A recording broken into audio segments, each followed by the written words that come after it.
মূলার শাক খাওয়া হয়েছে।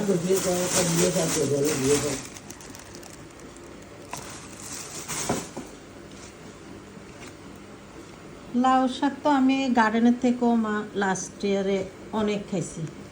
আমরা লাগাইছি যে লাউ গার্ডেনে, অনেক খাইছি।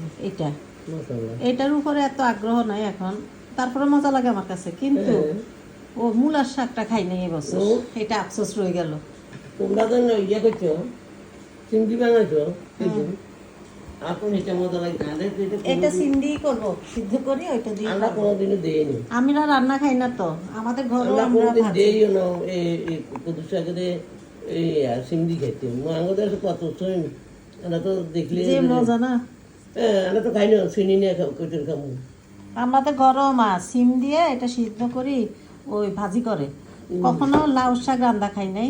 মিষ্টি কুমড়া শাক রান্না খাইছি ডাইল দিয়ে। মিষ্টি কুমড়া শাকটা ডাইল দিয়ে রান্ধে, মাছ দিয়ে রান্ধতো আম্মা।